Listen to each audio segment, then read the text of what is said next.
दिल्लीचेही तख्त राखतो माझा महाराष्ट्र. देशाच्या राजकारणातून सर्वात मोठी अपडेट समोर येते. अखेर केंद्रीय शिक्षण मंत्री धर्मेंद्र प्रधान यांना आपला राजीनामा द्यावा लागला. हो मित्रांनो, धर्मेंद्र प्रधान यांनी आपला राजीनामा दिलाय. यामध्ये फक्त CJP पार्टीचाच नाही तर या देशातल्या प्रत्येक युवकांचा विजय झालेला दिसतोय.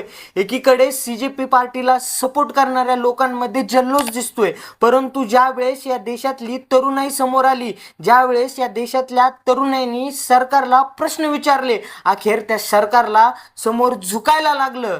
कारण मित्रांनो, ज्या वेळेस CJP पार्टीने हे प्रोटेस्ट चालू केलं त्यावेळेस लोकांनी याला मजाक समजला. एकीकडे दिपके यांना ट्रोलही केलं जात होतं, परंतु आता ज्या वेळेस तरुणाई रोडवरती उतरली आणि सरकारला प्रश्न विचारायला लागली त्यावेळेस अखेर सरकारने आपले गुडघे टेकलेत. मित्रांनो, अखेर केंद्रीय मंत्री यांना आपला राजीनामा द्यावा लागलाय. परंतु राजीनाम्या व्यतिरिक्त आणखीन 2 मागण्या होत्या. या 2 मागण्या कोणत्या होत्या ते सांगतो, त्या अगोदर सबस्क्राईब करायला विसरू नका.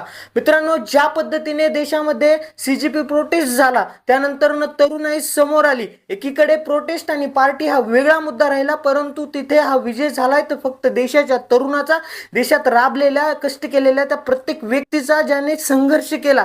या 10-12 दिवसामध्ये ज्यावेळेस स्टुडंट रोडवरती उतरले, आपल्या हक्कासाठी लढू लागले, अखेर सरकारला झुकावं लागलं.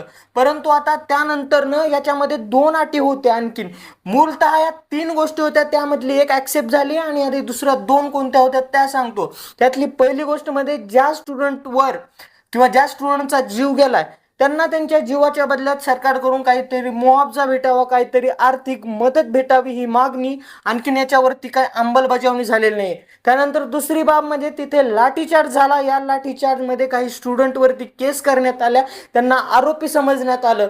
त्या स्टुडंटवर झालेल्या केसेस आणखीनही मागे घेतल्या नाहीत, त्यावरती आणखीन काही अंमलबजावणी समोर आली नाही. परंतु ज्या वेळेस देशातला तरुण समोर येतो, तरुण जेव्हा जागरूक होतं, तेव्हा कुठलंही शासन असू द्या, कुठलंही प्रशासन असू द्या, कोणताही पंतप्रधान असू द्या, त्याला झुकायला लागतं. कारण या देशातली तरुणाई या देशाचा मेन गाभा असतो, जो देशाला कणखर आणि मजबूत ठेवतो. मित्रांनो, अशा पद्धतीने जेनजीचं हे आंदोलन यशस्वी झाल्याचं दिसतंय. याबद्दल तुमचं काय मत आहे मला जरूर कमेंटमध्ये सांगा. व्हिडिओ आवडला असेल तर फॉलो करायला विसरू नका.